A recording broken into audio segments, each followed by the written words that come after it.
Allison Galbraith, welcome to the show. Hi, thank you for having me. Tell us about yourself and why you've decided to run. Well, I'm a small business owner and I'm a single mother, and after the election I went to go see Andy Harris as constituent liaison about my concerns for women's health care and the difficulties that women had buying private policies on the individual market prior to ACA. And I asked if they would be protected because I rely on it to have my own business. And the answer was completely unacceptable. First it was, well, we'll protect pre-existing conditions. And I said, well, what about gender rate hikes? And heard nothing. And I said, what about regulating drug prices? And it wasn't in his platform. And then I said, well, can I meet with your healthcare liaison? And so I spoke to them and they said, well, that situation you had where you couldn't purchase insurance back in 2009, you could have gone in the high risk pool. And I said, yeah, I know. I wouldn't have been able to get coverage for 6 months. And that didn't work. So I went back to work and full time earlier than I wanted to after having my son. And then I finally got to meet with Andy Harris himself. And I said, do you promise me that you'll vote against any healthcare legislation or ACA replacement legislation that allows for gender rate hikes? And he looked at me and he said, well, I think that most people wouldn't mind if women paid a little more for health insurance. And I said, women mind. And I'd already been thinking about it because people had been saying, you should run, you should run. And I think that was just the breaking point where I said, he's not representing everyday people. Right. And I work in the federal government. Well, so my business provides streamlining services. Basically, I go into federal research and development programs and I look for ways they can find efficiencies and do more with less. So I understand the ins and outs of the federal government very, very well. So that segues into my next question, which is, why do you believe that your career and life experiences qualify you for the job?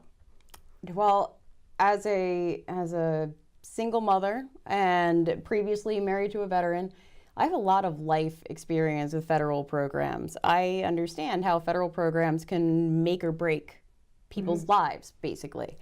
And that personal experience combined with my professional experience of understanding the ins and outs of the federal government, how it works, how it doesn't, and making it better every day, plus a background in public policy and public management, I said, you know what? We don't need career politicians. We need people who understand the government and are going to work for the people instead of donors. And I can do that. I can fight for the people and I can make the federal government work better. So all of my experiences with federal programs, and I said, well, that's where I'll go to run for a federal office. So what are your top campaign priorities? Healthcare would have to be number one.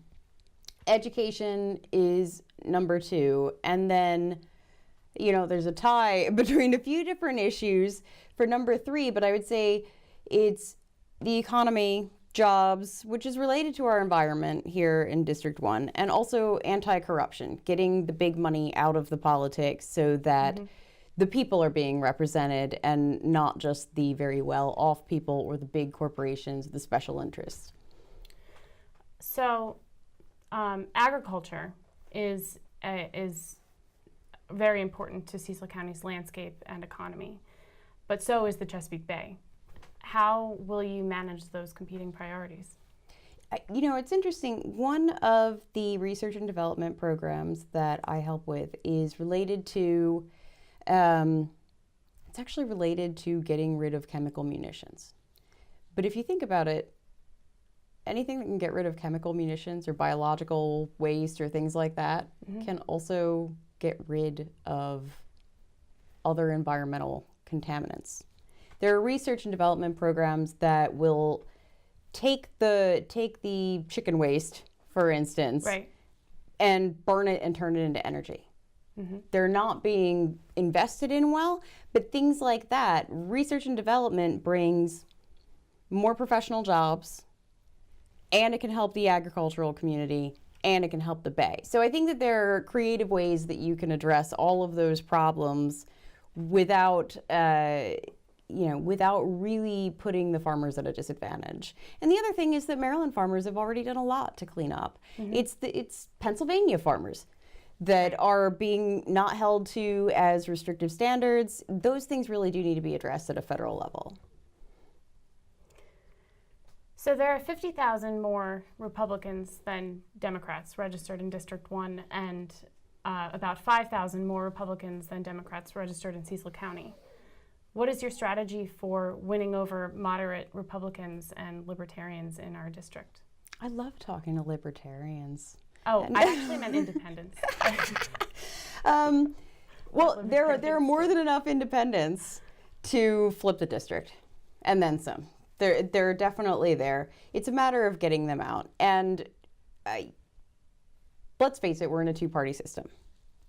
There's no getting around that. But I like to say that if I could run as the party of critical thinking, then that's where I would be at. I'm always going to vote for the people.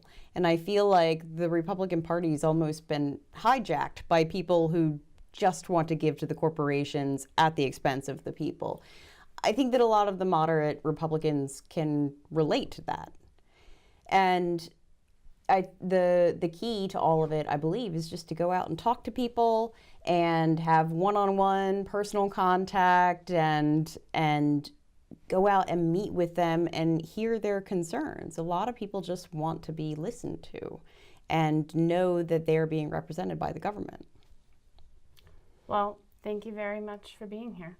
Thank you very much for having me. It was great to meet you. Good to meet you too.